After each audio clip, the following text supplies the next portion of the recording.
Alors bonjour à toutes et à tous et merci d'avoir... On verra. Vous allez voir, S'adapter. ça va dépendre de vos réactions à la première planche. Non, pas celle-là, la suivante. Donc bonjour à toutes et à tous et merci d'avoir ménagé ce temps d'échange. Comme je le disais juste à l'instant, je vais commencer cette intervention. Alors, j'ai jamais été auditionné par votre commission, mais enfin, j'ai déjà fréquenté un tout petit peu les ordres de la République, enfin, ou plus exactement ceci, puisque j'avais eu le plaisir déjà d'échanger avec la mission sur l'effet de serre qui avait été constituée par l'Assemblée nationale, avec Jean-Yves Le Déaut et Nathalie Kosciusko-Morizet. Donc, c'était la préhistoire des auditions sur les questions de changement climatique à l'Assemblée nationale. Je vais aujourd'hui essayer de vous montrer un certain nombre de choses. Alors, ou bien vous sautez en l'air à la lecture de ce qui va suivre et j'ai besoin de 3/4 d'heure pour vous expliquer pourquoi c'est logique, ou bien on part de ça comme acquis et à ce moment j'ai juste quelques éléments complémentaires à vous montrer. Le premier élément de conclusion auquel j'ai envie de vous amener, c'est que sans énergie, le monde moderne n'existerait pas. L'énergie a façonné la totalité de ce qui nous entoure, la hausse du pouvoir d'achat, l'urbanisation, la tertiarisation, la mondialisation, le temps libre, les retraites, les études longues, les 35 heures. En gros, la totalité de ce qui aujourd'hui fait ce qu'on considère être les acquis sociaux que nous pensons éternels, c'est l'énergie. Et il n'y a pas assez d'énergie pour que le smicard français continue à consommer comme il consomme. Il ne s'agit pas de vous et moi qui sommes dans les catégories supérieures, il s'agit bien du smicard français qui n'aura pas la possibilité, et ça a déjà commencé, de continuer à consommer comme il consomme. Et toute la question est de savoir comment est-ce que ce genre de situation se gère sans que ça dégénère en instabilité sociale très forte. La deuxième chose que je souhaite vous dire, c'est que en première approximation, j'ai de très belles courbes pour le montrer, le PIB mondial ne dépend que de l'énergie disponible. Donc, dit autrement, si l'énergie disponible se met à être contrainte, et il ne s'agit pas de prix, il s'agit de volume, alors le PIB se met à être contraint. Et en fait, c'est très exactement la raison pour laquelle M. Sarkozy s'est trompé quand il a annoncé la hausse du pouvoir d'achat en 2007 et M. Hollande s'est trompé quand il a annoncé le retour de la croissance en 2012. Ils ont tous les deux fait la même erreur. Ils ont pensé que leur volonté était plus forte que la physique. Malheureusement, la physique est plus forte que leur volonté. Et donc, il n'y aura plus de croissance à partir de maintenant en Europe. En règle générale, on sera dans un monde sans croissance. Une année sur deux, la récession. Une année sur deux, un petit rebond. C'est tout simplement lié au fait que l'approvisionnement énergétique en Europe est déjà contraint. Je commence par la conclusion. Après, vous verrez si vous avez besoin des explications intermédiaires. En Europe, à cause des contraintes qui pèsent dès à présent sur l'approvisionnement en gaz et en pétrole, qui représentent en gros les 2/3 de l'énergie consommée en Europe, et oui, la présentation peut circuler, il n'y a pas de problème. Mais vous savez, on retient 90% de ce qu'on écrit et 10% de ce qu'on entend, je crois. Il y a dès à présent en Europe une contrainte d'approvisionnement qui fait, j'insiste, que la croissance perpétuelle ne reviendra plus. Alors on peut trouver ça triste, désagréable, je ne sais pas quoi. Mon sentiment, c'est que tout plan fait pour l'avenir qui présuppose qu'on va financer n'importe quoi avec les surplus d'une croissance retrouvée fera faillite. C'est assez simple. À partir de maintenant, il faut faire les plans pour l'avenir sans croissance. Voilà, donc ça je viens de le dire. De ce fait, le temps joue contre nous. Et de ce fait, il y a un effet d'éviction absolument majeur dans le fait de financer des trucs qui ne servent à rien. Dit autrement, tout truc qui ne sert à rien engendre un effet d'éviction sur les trucs qui pourraient servir à quelque chose. Et pour aller directement au fruit de ma pensée, si on dépense des dizaines de milliards en panneaux photovoltaïques, et ben ces dizaines de milliards ne sont plus disponibles pour faire des trucs qui servent vraiment à quelque chose, étant donné que les panneaux photovoltaïques portent sur des pouillèmes dans la situation actuelle. On ne peut pas compter sur la limitation de l'énergie fossile disponible. Donc dit autrement, on ne peut plus habiller Paul sans déshabiller Jacques. Voilà, c'est la caractéristique d'un univers sans croissance. On est dans une mauvaise situation en termes d'échelle de temps, c'est-à-dire qu'il y a trop d'énergie fossile sur cette Terre pour compter sur sa limitation pour sauver le climat, mais il n'y en a déjà plus assez pour compter sur son abondance pour faire redémarrer l'économie européenne. Je peux répéter si vous voulez. Bon. Dit autrement, il va falloir que l'Europe trouve le moyen, avec une économie sans croissance, d'inciter les gens qui ont plein de charbon à ne pas taper dedans. Voilà, je vous rappelle que nos voisins allemands ont décidé de faire exactement l'inverse pour le moment. Et enfin, la dernière chose, le dernier élément de conclusion, c'est que bien évidemment, la hiérarchie des nuisances ou la hiérarchie des mérites valables en monde infini n'est pas celle qui est valable en monde fini, puisque l'ordre respectif des contraintes que l'on doit prendre en compte change complètement. Entre autres conclusions, ça implique aussi que les modèles macroéconomiques que nous utilisons aujourd'hui, qui sont asservis par qui bouclent par les prix, et qui présupposent des élasticités entre les prix et les volumes qui sont à peu près constantes, sont devenus grossièrement inopérants. C'est la raison pour laquelle on n'a pas, entre guillemets, vu venir la crise de 2007, qu'on pouvait très bien voir venir si on se concentre sur les volumes, et notamment les volumes d'énergie, et qu'on ne voit pas venir si on regarde les prix. Et l'une des choses que je vous montrerai, si j'en ai le temps, c'est qu'aujourd'hui, par exemple, sur le pétrole, il n'y a plus d'élasticité prix-volume. C'est-à-dire que le prix du pétrole ne donne pas la quantité de pétrole. Il donne le prix, point. Or, ce qui compte pour l'économie, c'est la quantité, c'est pas le prix. Donc voilà les quelques conclusions que je vous propose. Alors maintenant, il y a deux options. C'est comme des films où vous pouvez choisir la fin. Ou bien on part de ces choses-là, j'ai plus rien à vous montrer et on discute. Ou bien ça demande quand même quelques explications et à ce moment, je vous les fournis. Alors, on va continuer. Et on va commencer par des choses que vous avez sûrement entendues qui sont totalement contradictoires avec ce que je viens de vous raconter. La première que vous avez entendue et qui est vraie, c'est que ce n'est pas la peine de s'occuper du pétrole parce qu'il y a de moins en moins de pétrole dans le PIB. C'est tout à fait vrai. Si vous regardez la quantité de pétrole par euro de PIB, elle décroît. La deuxième chose que vous pourriez dire, c'est que hormis cas particulier de précarité, ce n'est pas la peine de s'occuper du prix de l'énergie puisque la part de l'énergie dans le budget des ménages décroît depuis 40 ans. Hein. L'énergie vaut aujourd'hui moins lourd dans le budget des ménages qu'avant le premier choc pétrolier. Hein. Donc, on pourrait très bien dire que, mis à part quelques personnes qui rouspètent un peu, ce n'est pas un problème. On pourrait dire aussi qu'il y a de plus en plus de pétrole, de gaz et de charbon extractibles. J'y reviendrai. Vous l'avez sûrement entendu. Voilà, ça c'est très récent. On va s'occuper du climat en 2015. Donc d'ici là, ce n'est pas la peine de s'exciter. Un autre truc que vous avez aussi entendu, c'est que le progrès technique et le génie humain résoudront tous les problèmes. Du reste, qu'avec des politiques courageuses, on peut faire exactement ce qu'on veut et que c'est qu'une affaire de volonté politique. Et moi, je ne suis pas complètement sûr que la physique soit d'accord avec ça. On va revenir à la physique pour le début de cette intervention, pour rappeler quelque chose que certains dans cette salle connaissent probablement. Alors, je suis désolé, ce que je vais dire maintenant est probablement des redites pour certains et des découvertes pour d'autres. Je ne sais pas faire autrement, parce que le niveau de connaissance préalable sur le sujet que je vais traiter est devenu très hétérogène. Donc c'est très difficile de faire un truc qui convienne à tout le monde.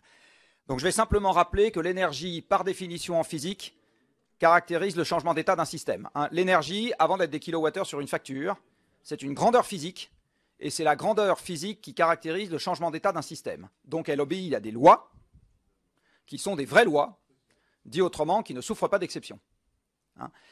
Alors, qu'est-ce que ça veut dire que l'énergie caractérise le changement d'état d'un système? Ça veut dire que dès que le monde change, de l'énergie intervient. Vous pouvez le voir dans un certain nombre de modifications qui sont courantes autour de vous. Par exemple, un changement de température fait intervenir de l'énergie, un changement de vitesse fait intervenir de l'énergie. Dit autrement, vous ne pouvez pas faire changer un objet de vitesse sans que de l'énergie entre en jeu. Vous ne pouvez pas faire changer la forme d'un objet sans que de l'énergie entre en jeu. Vous ne pouvez pas modifier une composition chimique sans que de l'énergie entre en jeu. Vous ne pouvez pas déplacer un corps dans un champ avec lequel il interagit sans que de l'énergie entre en jeu. Vous ne pouvez pas changer une composition atomique sans que de l'énergie entre en jeu. Et vous ne pouvez pas faire interagir de la matière et du rayonnement. Alors là, je vous ai montré la version agréable à partir du 1er juillet. Il y a une version plus courante tous les jours, c'est le four à micro-ondes. À chaque fois, de l'énergie entre en jeu. Dit autrement, là où l'économiste va mesurer la transformation avec des euros de valeur ajoutée, du moins quand il s'agit d'une activité économique des hommes, le physicien, lui, il verra des kilowattheures. Pas de transformation sans kilowattheures. Jamais. Du coup, pas d'énergie propre, puisque l'énergie s'est transformée, et la transformation ne peut pas être propre. La propreté, c'est laisser les choses en l'état. L'énergie, c'est fait pour ne pas laisser les choses en l'état. Donc l'énergie propre, ça n'existe pas.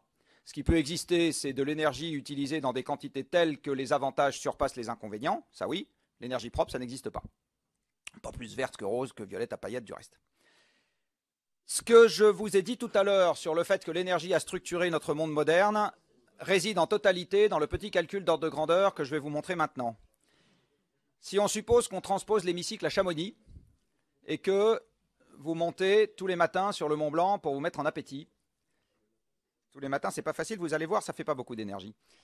Eh bien, en montant sur le Mont Blanc, si je l'ai fait, il y a longtemps, En montant sur le Mont Blanc, eh bien, l'énergie mécanique que vous allez restituer avec vos jambes est de l'ordre d'un demi-kilowattheure. Donc vous voyez, ce qu'un être humain peut fournir avec ses muscles en une journée de transpiration assez significative, on est d'accord? Eh bien, c'est de l'ordre d'un demi-kilowattheure d'énergie mécanique. Si vous faites intervenir vos bras, vous êtes à 10 fois moins. Et le 10 fois moins, c'est de l'ordre de 5 mètres cubes de terre remonté d'1 mètre. Vous pouvez essayer. Ça fait un bel exercice et de belles ampoules. Dit autrement, quelqu'un de très bien entraîné qui est capable de faire ce genre de plaisanterie un jour sur deux, eh bien, à la fin de l'année, il aura été capable de fournir avec ses muscles de l'ordre de 100 kWh d'énergie mécanique. Donc retenez cette équivalence. Un être humain égale 100 kWh d'énergie mécanique fournie en un an, maximum, maximum. Raisonnons un tout petit peu économie. Si vous prenez pour ça quelqu'un qui est payé au SMIC en France, vous allez payer votre kilowattheure d'énergie mécanique quelques centaines à quelques milliers d'euros. Avant l'avènement de l'énergie fossile, la capacité de transformation du monde des hommes valait, entre guillemets, des centaines ou des milliers de fois plus cher que ce que les machines nous permettent de faire aujourd'hui. Exactement. Alors, prenons un esclave, ce qui n'est pas politiquement correct, mais ce qui a été un fait. C'est moins cher, mais c'est quand même plus cher que l'énergie. C'est moins cher, mais c'est quand même plus cher que l'énergie. Il faut le nourrir, il faut l'empêcher de mourir, il faut l'acheter, etc. Rien que ça vous coûte quelques euros par jour. Et le salariat découle de l'énergie abondante. Sans énergie abondante, on aura de nouveau des tensions sociales très fortes. Dans un litre d'essence, vous avez de l'ordre de 10 kWh d'énergie, ce qui veut dire que ça vous permet d'avoir de l'énergie mécanique pour 1000 à 10 000 fois moins cher que le coût du travail en Occident. Tout réside là-dedans. La hausse du pouvoir d'achat, l'industrialisation, etc., et y compris aussi la tertiarisation des emplois, ce que je vais vous montrer après. Voilà comment a évolué la quantité d'énergie consommée par personne à la surface de la planète depuis un siècle et demi. Vous voyez qu'en 1860, le terrien ordinaire, il avait à peu près 1500 kWh d'énergie par an, et c'était surtout de l'énergie thermique, charbon et bois, pardon. Donc ça lui servait à se chauffer, un peu au début de la métallurgie, un peu au début des transports, bateaux à vapeur, trains. Et puis au fil du temps, cette quantité d'énergie est progressivement montée à 20 000 kWh par personne et par an, extraite de l'environnement, dans lequel vous voyez petit a que le charbon n'a jamais décru. Le charbon reste une énergie très consommée par personne dans le monde, et on verra après pourquoi. Et aucune énergie n'en a cannibalisé une autre de manière massive. Aucune. Le pétrole est venu se rajouter sur le charbon, le gaz sur le pétrole et le charbon, etc. Et ce qui excite tant nos amis journalistes, là vous savez, l'éolien, le biogaz, le photovoltaïque, la géothermie, etc., c'est le petit machin bleu que vous avez tout en haut. C'est ça là. D'accord? Mais vous verrez après. Donc pour le moment, on parle de trombone. Il est... Non, parce que là c'est très partagé cette affaire-là. C'est assez indépendant de la couleur politique. Donc, on parle d'un sujet sérieux, là, s'il vous plaît. Donc, quelques pourcents de décroissance par an. Bah, le nucléaire, c'est un plus gros machin. Quelques pourcents de décroissance. Et pour répondre directement à cette question, si vous pensez que ça jouera jamais aucun rôle, alors les nombres font que ça en jouera encore moins. Quelques pourcents de décroissance de ça ou ça par an. S'il vous plaît. L'énergie, c'est des règles de 3, hein. Donc, quelques pourcents de décroissance de ça ou ça par an auront énormément de mal à être compensés par la croissance de ce truc-là. Énormément. C'est une affaire de règle de 3. Hein. Alors, pourquoi est-ce que le charbon n'a jamais décru dans le monde? Tout simplement parce que les 2/3 du charbon mondial aujourd'hui servent à produire de l'électricité. Et vous verrez un peu plus tard que le premier mode de production d'électricité dans le monde, c'est le charbon. Alors, il faut savoir qu'une centrale électrique, 85% de l'électricité mondiale est faite en faisant bouillir de l'eau. Donc c'est des bouilloires compliquées, les centrales électriques. Et on peut faire la chaleur soit avec du charbon, soit avec du gaz, soit avec du pétrole, soit avec de l'uranium. À chaque fois, vous faites de la chaleur, faites bouillir de l'eau, faites de la vapeur, vous attaquez une turbine. Toujours pareil. Et dans tous les cas de figure, vous avez besoin d'une source froide, puisque vous avez une machine de Carnot à chaque fois. Hein.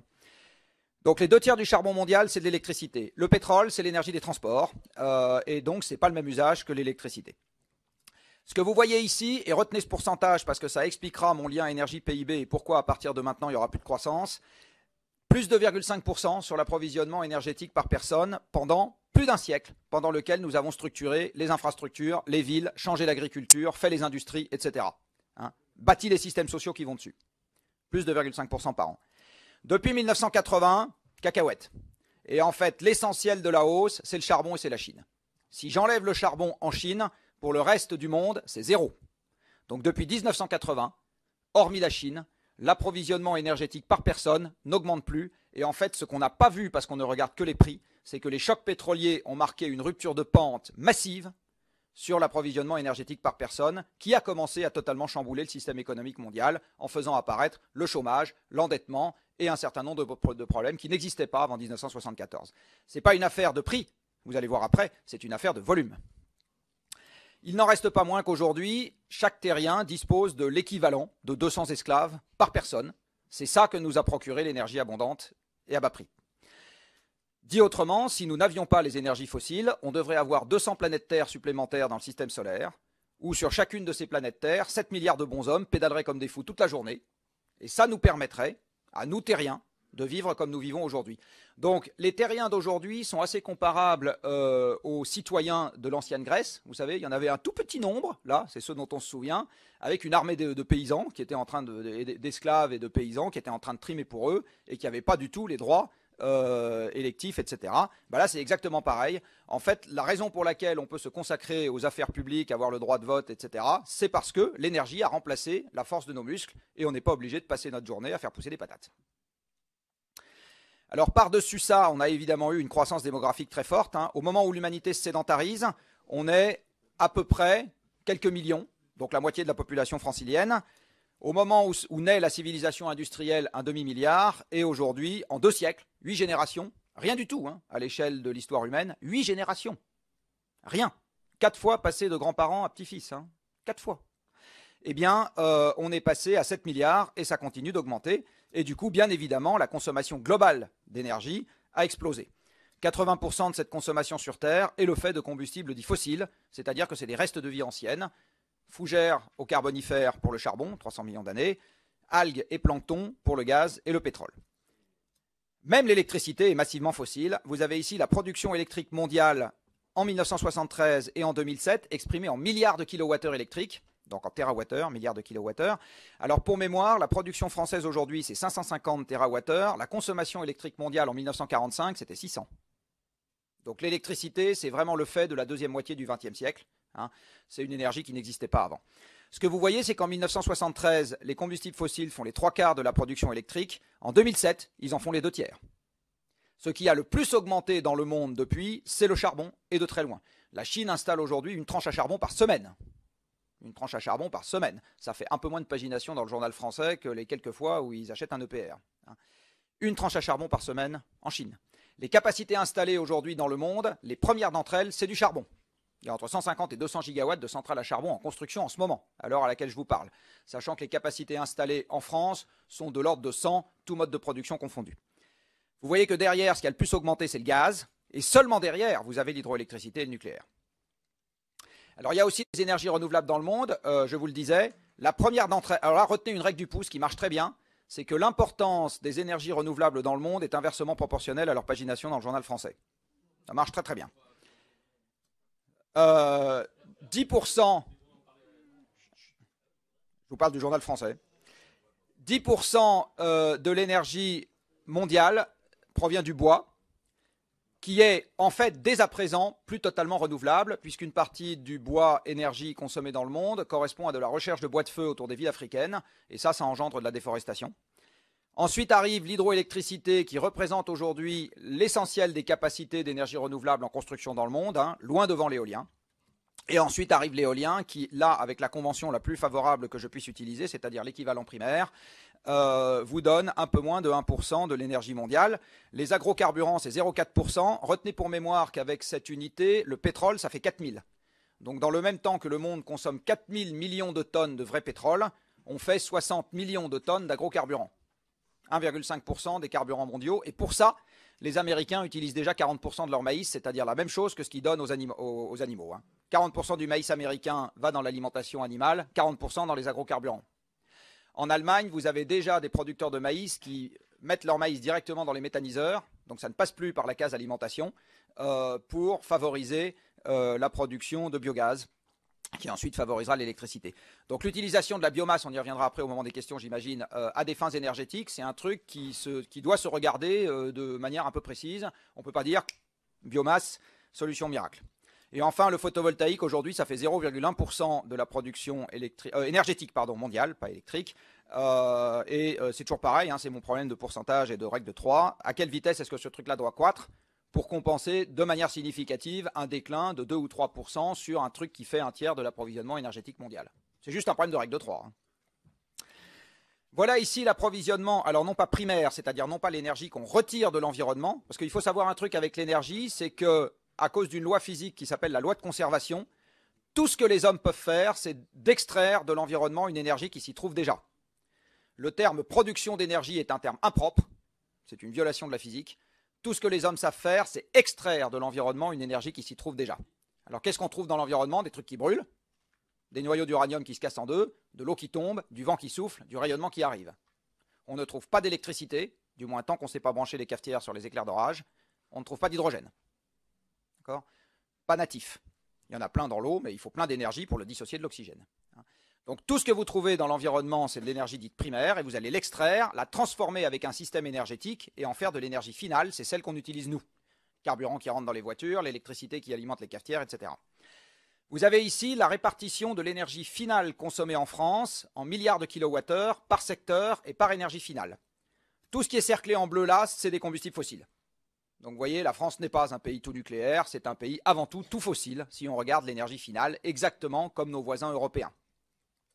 L'électricité est essentiellement tout nucléaire. L'électricité, oui. L'énergie, non. Hein? Alors les journalistes font souvent la confusion entre les deux parce qu'on aime bien parler de ce qu'on voit. Et en France, ce qu'on voit, c'est des centrales électriques. On ne voit pas de puits de pétrole, on ne voit pas de puits de gaz. On voit quelques barrages. Donc on parle de ce qu'on voit. Mais l'essentiel de l'énergie que nous utilisons vient d'ailleurs. Et donc le journaliste français, il n'est pas focalisé dessus. En ce qui concerne l'électricité, retenez aussi quelque chose qui est important pour les politiques publiques, c'est que l'essentiel de l'utilisation de l'électricité n'est pas un usage thermique, c'est un usage dit spécifique, c'est-à-dire que ça alimente des tas d'appareils qui ne servent pas à produire de la chaleur. Des frigos, des pompes, des lave-linges, des lave-vaisselle, des ascenseurs, etc. Et économiser de l'énergie dans ces usages-là, c'est quelque chose qui est plus compliqué que d'en économiser dans la chaleur. On a aussi des énergies renouvelables en France, et dont la hiérarchie est très exactement celle qu'on a dans le monde. Arrive en premier le bois, puis en deuxième l'hydroélectricité, puis ensuite des tas de bricoles. Et vous avez ici, là, l'éolien qui fait, sauf erreur de ma part, 5% de 7%. Et le photovoltaïque qui est là, qui fait, non pardon, il est là, il fait 1% de 7%. Voilà. Revenons au volume. Vous avez ici le taux de croissance de la consommation énergétique mondiale depuis 1945. Je vous l'ai séparé en deux morceaux. Entre 1945 et le premier choc pétrolier, vous voyez que l'énergie mondiale augmente en moyenne sur la période de 5%. Et là, vous avez l'augmentation moyenne sur la période après le choc pétrolier. Et vous voyez ce que je vous disais tout à l'heure, la descente très forte de ce taux de croissance. Et si vous faites une courbe de tendance sur ce taux de croissance, vous voyez qu'elle est négative. Donc pour ceux à qui ça dit quelque chose, la dérivée seconde est négative. Et donc il suffit d'attendre. Et ce taux de croissance deviendra nul, puis négatif. Un taux de croissance négatif, ça s'appelle une diminution. Avant de vous dire quelle conclusion ça m'inspire, revenons à la manière dont l'énergie a structuré les métiers. Parce que ça, c'est pareil. L'un des trucs qui compte en démocratie, c'est d'avoir un emploi. Les grands maîtres penseurs le disaient déjà il y a quasiment 2 siècles. L'énergie a totalement déplacé la structure des métiers. Vous avez ici l'évolution de l'emploi en France depuis 2 siècles. Alors vous voyez, il y a 2 siècles, le français ordinaire était paysan. D'accord? Tout le monde avait comme fonction productive première de se nourrir lui, plus nourrir 0,5 personnes qui n'étaient pas dans les champs. Hein, les 2 tiers de la population active dans les champs, ça veut dire qu'en moyenne, chaque personne se nourrit lui, plus 0,5 personnes qui n'y est pas. Hein, on est d'accord? Arrive l'énergie. L'énergie permet de fabriquer des machines qui vont rendre service aux paysans, des charrues plus efficaces, etc. Ça permet de fabriquer des moissonneuses-batteuses, ça permet d'augmenter les rendements. Et puis un jour, on va mettre les machines directement dans les champs, après-guerre. Ça s'appelle des tracteurs. Un tracteur, c'est 1000 paires de jambes.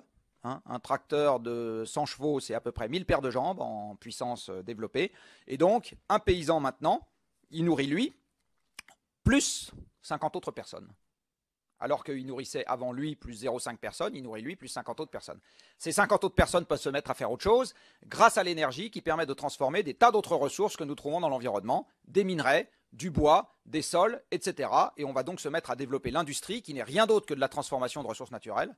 Tous les objets que vous avez dans cette salle, c'est des ressources transformées. Tous. Il n'y en a pas un qui échappe à cette règle. Donc l'industrie prend des ressources gratuites dans notre système économique et les transforme pour en faire autre chose.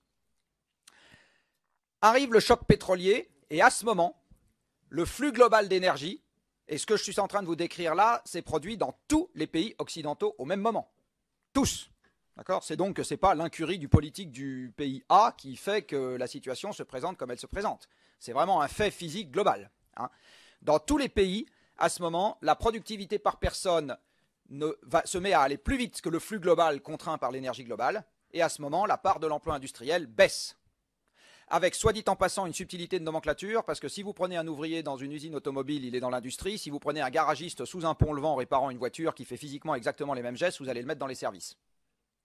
Donc aujourd'hui, la question de savoir qu'est-ce qui est de l'industrie et qu'est-ce qui est des services est devenue une question, ça peut vous paraître trivial, mais qui est en fait une vraie question.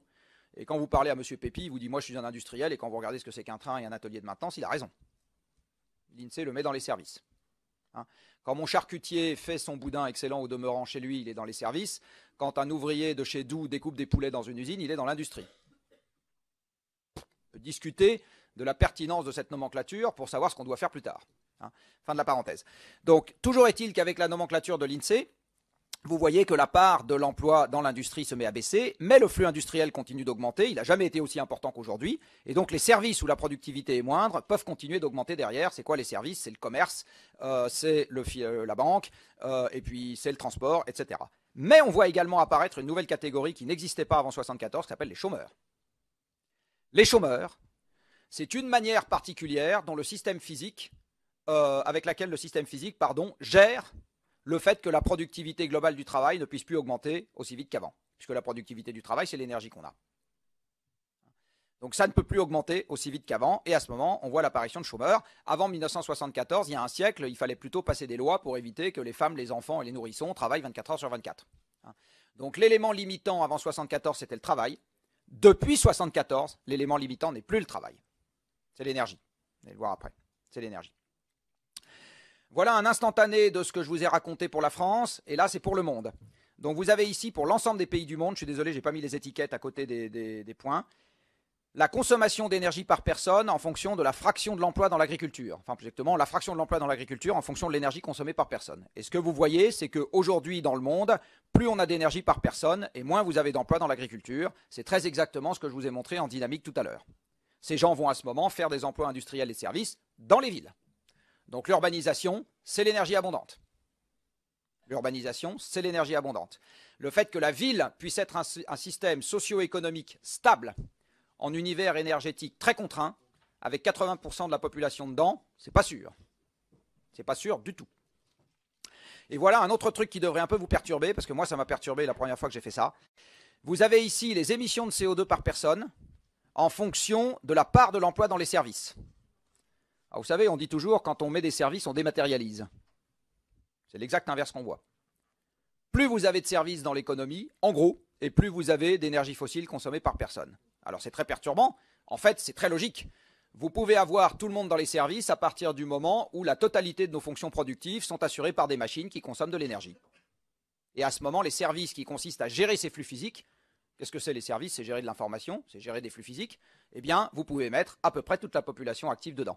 Mon sentiment, il y a des études qui commencent à illustrer ça, c'est que dans un monde contraint sur l'énergie, la part du travail manuel va augmenter et non pas baisser, et la part des services va baisser et non pas augmenter. Enfin, à la subtilité près que je vous ai exposé tout à l'heure sur savoir ce qu'était de l'industrie et des services.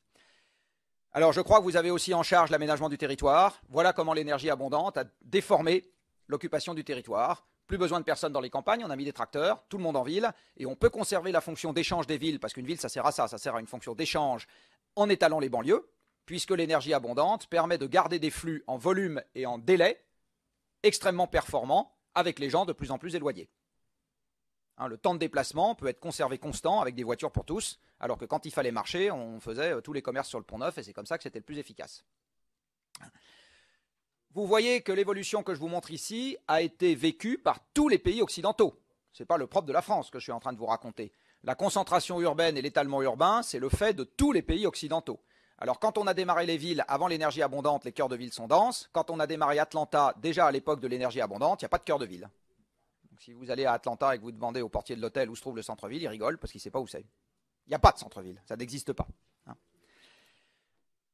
Revoici maintenant l'évolution de l'énergie consommée dans le monde depuis 1965, mais cette fois-ci, je vous montre ça sous un autre angle. Vous avez en bleu les pays de l'OCDE, et vous voyez que les pays de l'OCDE sont déjà en approvisionnement décroissant, mais ça commence à décroître. Et ici, vous avez les pays dits émergents, chez qui, au contraire, l'approvisionnement continue à croître, et au sein de ces pays émergents, vous avez la Chine, où l'approvisionnement croît extrêmement fort. Maintenant, regardons l'évolution du PIB de ces pays. Voilà le PIB en dollars constants des pays de l'OCDE depuis 1960. Et vous voyez qu'on vit depuis 2007, et vous verrez après pourquoi à cause du pétrole, un épisode inédit, il n'y a plus de croissance. Il n'y a plus de croissance. Alors je ne sais pas combien de temps ça va durer, je vous ai dit tout à l'heure, je pense que ça va durer un certain temps. Il n'y en a plus. À cause de raisons énergétiques. Par contre, chez les autres, là, ça continue. Voilà la France, c'est pareil, plus de croissance en monnaie constante, et c'est ce que je vous disais tout à l'heure. Sarkozy a promis un truc qui ne pouvait pas tenir pour des raisons physiques, et Hollande a promis un truc qui ne pourra pas tenir pour des raisons physiques. Et ils font tous la même erreur dans tous les pays, dans toutes les démocraties. Hein, donc c'est pas. Alors, voilà le système économique sur lequel on raisonne pour promettre la croissance du pouvoir d'achat. C'est le système économique que vous avez appris à l'école. Le super quelque chose change en fonction du contexte. Hein. Je vous précise que je n'ai rien contre M. Draghi ni contre M. Hérault. À titre personnel. Donc voilà comment s'organise le système économique tel que nous l'apprenons à l'école. Vous avez deux facteurs de production, le capital et le travail. Et donc si la production n'est pas assez élevée pour payer les retraites et boucher le trou de la sécu, eh bien on dit qu'on va baisser les charges sur le travail, plus de travail, et on dit qu'on va baisser le coût du capital, plus de crédit, plus etc. Ça ne marche pas. En ce moment le capital est à coût négatif. L'Allemagne emprunte à coût négatif. Et du travail on a à ne plus savoir qu'en faire, on a plein de chômeurs. Pourtant le PIB n'augmente pas. Donc c'est que ça ne marche pas comme ça. En fait, ça marche de la manière suivante, physiquement. L'économie n'est qu'une énorme machine à transformer des ressources naturelles gratuites. Et le capital, la formation de capital plus exactement, est une boucle interne au système. L'immeuble dans lequel nous sommes, qui est un élément de capital, ça n'est rien d'autre que des ressources et du travail passé. C'est juste ça. Le brevet qu'un industriel déposera aujourd'hui, ça n'est rien d'autre que des ressources et du travail passé. La marque qu'une entreprise achètera peut-être aujourd'hui, c'est rien d'autre que des ressources et du travail passé. Donc, le capital, c'est des ressources et du travail passé, et l'économie n'est qu'une énorme machine à transformer les ressources. La transformation, je vous l'ai dit tout à l'heure, c'est de l'énergie. Cette énergie est fournie par 1 pour nos muscles, par 200 pour l'énergie extracorporelle. Alors, une fois que vous avez ce schéma en tête, ce que je vous ai raconté devient logique. Si vous avez un goulet d'étranglement sur l'énergie, quel que soit le prix de l'énergie par ailleurs, si vous avez moins de kilowattheures, vous aurez moins de PIB. Quel que soit le prix de l'énergie. Une illustration idiote. Si demain matin, je divise l'approvisionnement pétrolier de la France par 2, c'est caricatural, mais c'est pour vous faire bien comprendre. Je peux garantir aux camionneurs que le litre de gasoil coûte 0,8 €. S'ils en ont 2 fois moins, la machine économique française se grippe. Ce n'est pas une affaire de prix, c'est une affaire de quantité. Le prix répond aux quantités tant qu'il n'y a pas de problème sur les quantités. Quand il y a des problèmes sur les quantités, le système ne s'organise plus comme ça. Donc si vous surveillez le prix, vous n'aurez pas la quantité. Si vous avez un problème sur les ressources, vous aurez aussi un problème sur la production. Alors je vais prendre un exemple idiot que je prends souvent qui est la pêche. Dans la pêche, le capital c'est votre bateau, le travail c'est votre marin. Ce que vous pêchez c'est les poissons, et l'énergie c'est le gasoil que vous mettez dans le bateau. Le PIB c'est la valeur des poissons pêchés. Donc tant que le poisson est dans la mer, sa valeur, sa contribution dans le PIB est 0, nul, d'accord. C'est 15 milliards d'années d'évolution qui a fait le patrimoine génétique des poissons et qui a fait l'océan, qui permettent aux poissons d'arriver tout seul dans la mer sans qu'on lui demande rien. Gratuit ça, gratos, pas un centime. Vous pêchez le poisson, donc il vous faut un bateau, du diesel, un marin, un poisson. Si vous n'avez plus de diesel, je ne sais pas s'il y a un député du Guilvinec ici, faire avancer le chalutier du Guilvinec avec les haram, compliqué. Plus de diesel, plus de poisson, plus de PIB. Donc vous aurez vos marins, votre travail, vous aurez votre capital, votre bateau, pas de PIB.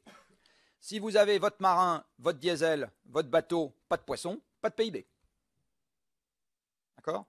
Donc le système économique aujourd'hui n'est encore une fois qu'une énorme machine à transformer des ressources qui ne sont nulle part dans les indicateurs économiques, dont la formation, dont le coût de formation n'est nulle part dans les indicateurs économiques que nous utilisons.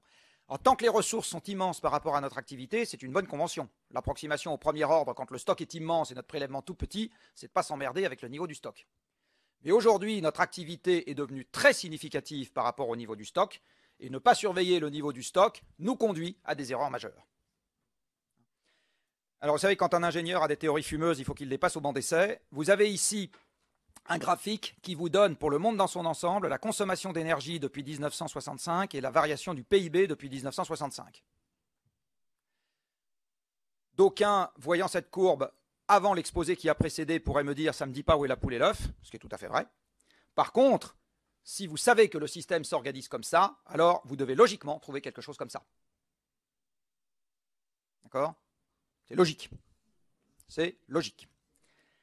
Voilà une autre manière de présenter la même chose. Vous avez ici, de 1965 à 2011, un point par année. En abscisse, vous avez la consommation d'énergie mondiale. En ordonnée, vous avez le PIB mondial. Alors vous voyez, dis-moi combien d'énergie tu consommes, je te dirai combien tu fais de PIB. C'est simple. Pas la peine de s'emmerder à faire mésange ou je sais pas quoi. Très simple. Par contre, ce n'est pas une affaire de prix. Vous avez ici le PIB mondial en fonction du prix du baril depuis 1960. Pourquoi le prix du baril? Parce que les 3/4 du prix payé pour l'énergie, c'est du pétrole. Et par ailleurs, le prix du pétrole, sauf le gaz aux États-Unis pour les années récentes, a servi le prix des autres énergies. Il a servi le prix du gaz dans toutes les autres régions du monde et il a servi le prix du charbon. Vous voyez là-dessus que de 1965 à ici, on est en 74, le prix du baril baisse légèrement avec un PIB qui monte, puis le prix du baril augmente violemment avec un PIB qui monte, puis il baisse violemment avec un PIB qui monte, puis le PIB monte avec un prix du baril à peu près constant, puis le PIB monte avec un prix du baril qui augmente fortement, etc. Il n'y a pas de lien entre le PIB mondial et le prix du baril. Il y a un lien entre l'endettement français et le prix du baril que je vous montrerai juste après. Mais il n'y a pas de lien entre le PIB mondial et le prix du baril. C'est juste un transfert de rente. C'est juste un transfert de rente. D'accord ? Donc régler le problème énergétique en attendant que le prix de l'énergie monte tout seul, c'est accepter que la rente parte chez les producteurs d'hydrocarbures. C'est juste ça. C'est juste ça. D'accord ? Évidemment, nous, ça ne fera pas nos affaires. Alors voilà ce qu'on paye aux producteurs d'hydrocarbures depuis 20 ans. Il y a moins d'argent en jeu, vous allez voir. Voilà ce qu'on paye aux producteurs d'hydrocarbures depuis 20 ans en milliards de dollars constants. C'est pour l'Europe dans son ensemble. Vous voyez que la facture pétrolière européenne, pétro-gazière, a été multipliée en gros par 10 en l'espace d'une dizaine d'années. L'essentiel, c'est du gaz, un peu du pétrole.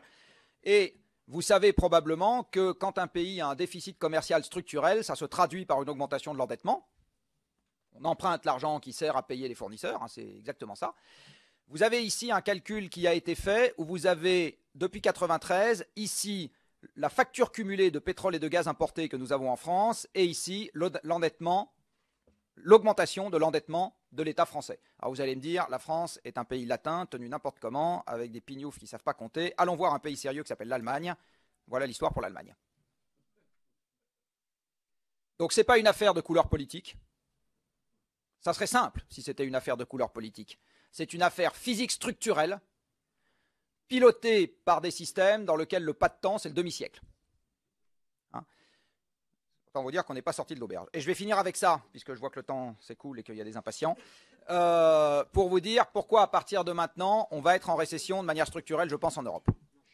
Prenons le PIB mondial, que dans ma grande sagesse, je déclare égal à lui-même. J'espère qu'on sera d'accord jusque-là. Je vais multiplier à droite et diviser par l'énergie. Et là, je fais apparaître un terme qui s'appelle l'efficacité énergétique du PIB. Dit autrement, c'est combien d'euros de valeur ajoutée je peux créer avec 1 kWh de changement physique. Donc, je change le monde, ça a de la valeur pour moi. Je transforme du minerai en couteau, je sais pas quoi, je fais n'importe quoi. Donc, je change le monde, donc j'utilise de l'énergie et ça a de la valeur pour moi. Eh bien, plus avec le même changement physique, j'ai créé de valeur pour moi et plus mon économie est efficace. C'est ça le terme efficacité énergétique de l'économie. Je vais ramener ça aux individus, donc le PIB par personne, dit autrement les revenus des gens, parce que vous savez que le PIB par personne, c'est le revenu moyen par personne, est strictement égal à l'énergie par personne fois l'efficacité énergétique de l'économie. De là, la variation du PIB par personne est strictement égale, logarithmiquement, et même là c'est vrai, à la variation de l'énergie par personne, plus la variation de l'efficacité énergétique de l'économie. C'est beaucoup plus simple que les grands modèles macroéconomiques couplés dans lesquels, à part le type qui a fait le modèle, personne ne sait ce qu'il en sort. Beaucoup plus simple. L'énergie mondiale, je vous l'ai dit tout à l'heure, plus 2,5% de croissance par personne et par an avant 80, 0,4 après. L'efficacité énergétique de l'économie en moyenne mondiale, un peu moins d'1% depuis 70. Et donc, ma théorie me dit que le PIB mondial devait croître, le PIB par personne, pardon, devait croître de 3% avant 80 en moyenne. Et il doit croître aujourd'hui de 1% par an en moyenne. Alors on va aller regarder ce que dit la Banque mondiale, et la Banque mondiale me dit ça. Elle me dit que la variation moyenne du PIB par personne avant les chocs pétroliers, c'était 3% par an, et que la variation moyenne du PIB par personne aujourd'hui, c'est 1% par an. Et donc je suis d'accord avec M. Vittori quand il dit dans les Échos qu'à partir de maintenant, il faut que l'Assemblée nationale vote le budget avec une croissance nulle. Zéro. Zéro. C'est avec ça qu'il faut... Alors, encore une fois, que ce soit agréable ou pas agréable, ce n'est pas le sujet.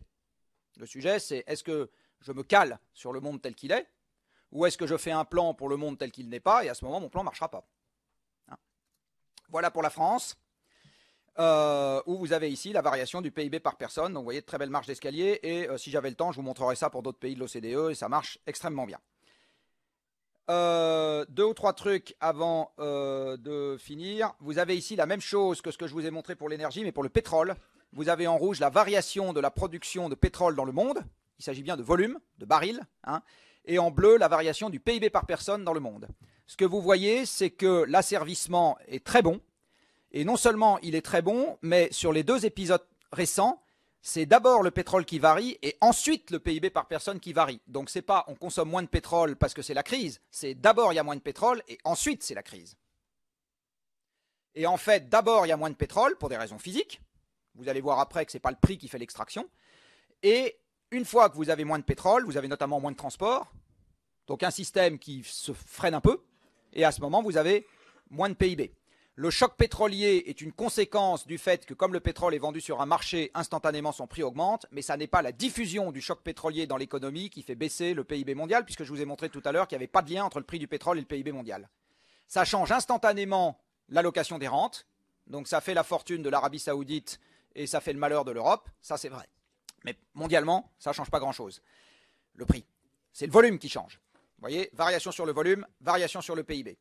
Et en ce qui concerne la production mondiale de pétrole, eh bien, on y reviendra au moment des questions. Voilà où on en est. Voilà une projection sur la production mondiale de pétrole sur 2 siècles. Vous voyez, on voit large. Et nous sommes là. Donc on y est à quelques années près, 5 ans, give or take some, hein, on est à 5 ans. La question que tout le monde se pose est celle du prix, mais je vous ai dit, à mon avis, ce n'est pas la question. Alors, un petit zoom sur l'Europe pour finir. Vous avez ici le pétrole à disposition de l'Europe. Alors, vous voyez le pétrole de la mer du Nord, c'est en rose. Rappelez-vous qu'entre 2000 et 2008, le prix du pétrole a très fortement augmenté et la production de la mer du Nord a très fortement baissé. Donc, l'idée que quand le prix du pétrole augmente, on en trouve plus, on en extrait plus, etc., ça se discute. Vous voyez également que l'Europe a perdu 10% de son pétrole depuis 2006, donc ça date d'avant le Grenelle de l'environnement, le fait qu'on consomme de moins en moins de pétrole. Et ça va continuer. Et ça va continuer. Et ça va continuer, j'insiste. Pour le gaz, voici un pronostic central fait par Total qui montre que la production mondiale de gaz pourrait plafonner vers 2025, nonobstant le développement des gaz non conventionnels dans le monde. Nonobstant le développement des gaz non conventionnels dans le monde. Donc je vous montre en passant à quoi ça ressemble, un champ de gaz non conventionnel. Voilà, j'ai quelques doutes quant au fait qu'on puisse mettre ça dans les Cévennes et dans le bassin parisien. Voilà comment évolue l'approvisionnement gazier en Europe. S'il vous plaît. Voilà comment évolue l'approvisionnement gazier en Europe. Vous voyez qu'il a cessé de croître quand la mer du Nord, qui représente 60% de notre gaz, a passé son pic. Et donc j'ai quelques doutes quant au fait que, indépendamment de la question climatique, on puisse remplacer le moindre nucléaire par du gaz en Europe. Je ne suis pas complètement sûr que ça va marcher, parce que je pense que le gaz ne sera pas là. Après, les gens mangent. Alors là, vous avez essentiellement des gaz hors CO2, vous avez le méthane du cheptel bovin, le protoxyde d'azote de l'utilisation des engrais. Et ce que vous voyez ici, c'est que l'alimentation, c'est 2,5 tonnes équivalent CO2 par personne et par an. C'est plus que le chauffage des logements. C'est plus. Là-dedans, la viande représente 40%. Et en fait, si je fais viande et laitage, je suis à 50%. Dit autrement, le fait qu'on ait envie de manger des animaux, c'est la moitié de notre empreinte carbone. Il faut savoir qu'en France, 70% de la SAU, en gros de la surface agricole utile, est dévolue à l'alimentation des animaux, tous les pâturages et la moitié des surfaces céréalières. Hein? Donc le fait qu'on ait envie de manger des animaux pèse lourd dans l'empreinte carbone des Français.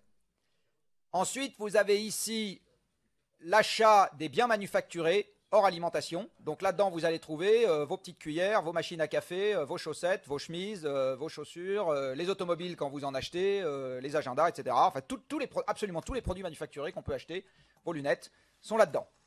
Ce que vous voyez ici, c'est que la fabrication, pas l'utilisation, la fabrication de l'engin que mon voisin est en train de consulter ou de l'ordinateur que je suis en train d'utiliser, c'est un coup bas, hein, je suis d'accord. J'y reviendrai. La fabrication de l'électronique utilisée par les particuliers. Donc là-dedans, il n'y a pas les ordinateurs des entreprises. Hein. Donc les écrans de télévision et les ordinateurs des particuliers, aujourd'hui, c'est un tiers de l'empreinte carbone des achats de produits manufacturés. Un tiers. Entre 1990 et 2010, l'empreinte carbone des Français a augmenté de plus de 10%. L'électronique grand public en représente les 2 tiers au bas mot. D'accord ? Donc penser que les technologies de l'information dématérialisent la société, pour le moment, c'est totalement faux. Ça, c'est des usages qui sont venus se rajouter en plus des bagnoles et du chauffage des logements et qui ont rajouté des émissions et qui n'en ont pas supprimé. Ça, c'est pareil, entre 1990 et 2010, la part qui a augmenté là-dessus, c'est essentiellement l'avion. Je vous rappelle que l'avion est essentiellement concentré sur les 2 premiers déciles, en tout cas en loisir, il est concentré sur les 2 premiers déciles de la population, hein, en gros, ce qui fait que rajouter un nouvel aéroport est une infrastructure pour riches. Non, pardon, j'ai rien dit. Donc vous voyez ici les déplacements de personnes, 2 tonnes équivalent CO2. Et enfin, vous voyez, bah oui, c'est la réalité. Et vous voyez ici, ce que vous voyez donc, c'est que les émissions de gaz à effet de serre et partant l'usage de l'énergie fossile sont logées dans tout ce que nous faisons toute la journée, partout. Et donc la caractéristique du problème du changement climatique ou de la dépendance à l'énergie fossile, c'est que c'est un problème que vous ne pouvez pas résoudre en contraignant une petite fraction de la population au bénéfice des autres. Donc ce n'est pas comme un problème d'environnement classique où on peut emmerder les agriculteurs ou les fabricants de piles au mercure ou les gens qui font des avions ou je ne sais pas qui encore ou les chimistes pour le bénéfice du plus grand nombre. C'est un problème qu'on ne pourra résoudre qu'en demandant une part d'effort à tout le monde. Et là, on va retomber sur la noblesse de votre métier. Je ne connais pas historiquement d'exemple dans lequel on puisse demander un effort collectif sans qu'il y ait un projet collectif extrêmement sexy. Dit autrement, on ne sortira jamais de ce problème sans vision.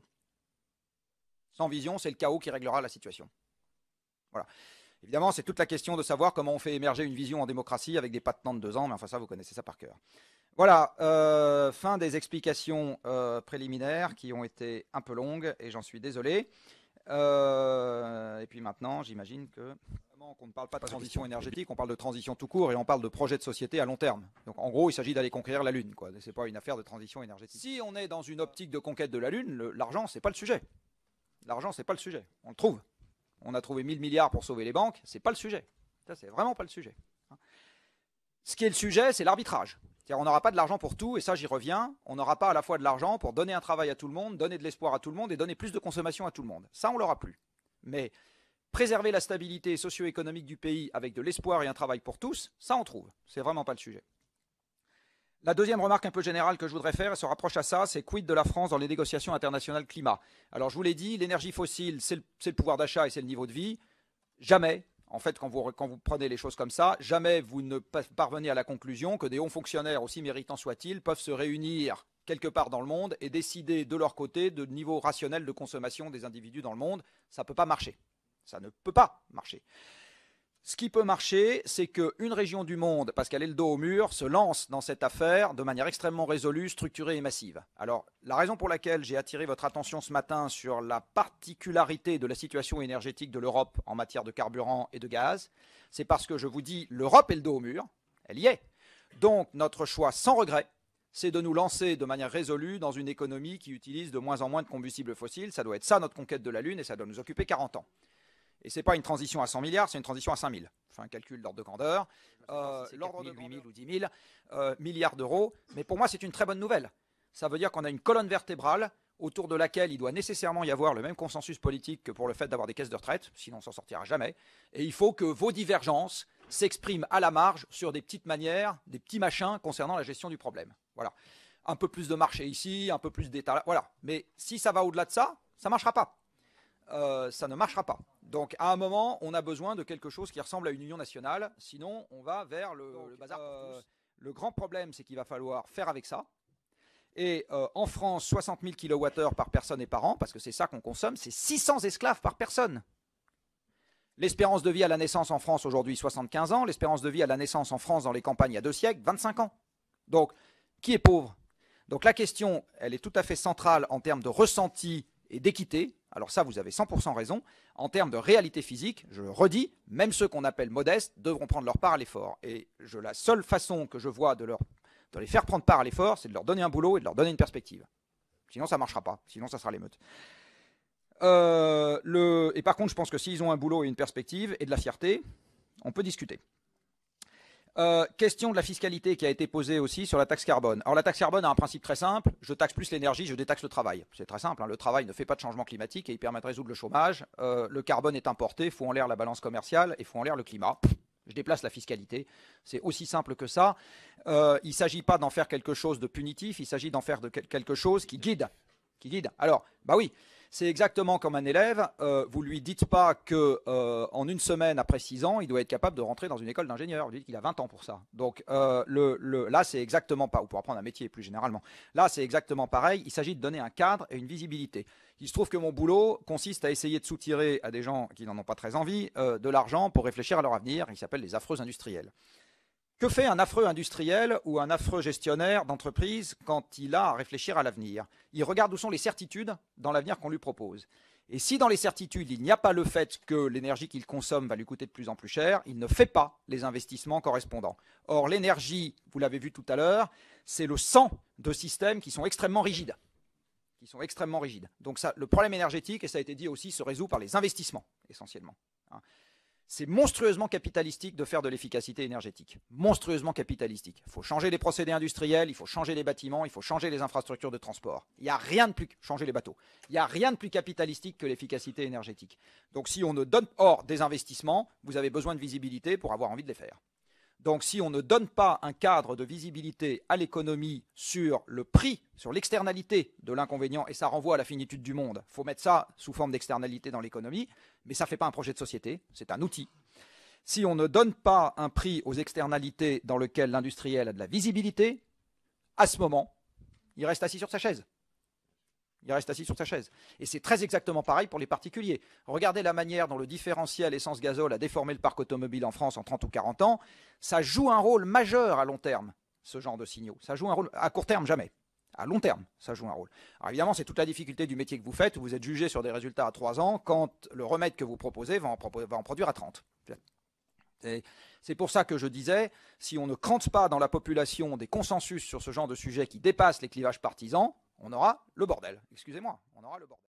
C'est que si on reste sur la ligne de pente en ce qui concerne les combustibles fossiles, on enchaînera des récessions en étant complètement désemparés face à ce qui nous arrivera. Voilà ce qui va se passer.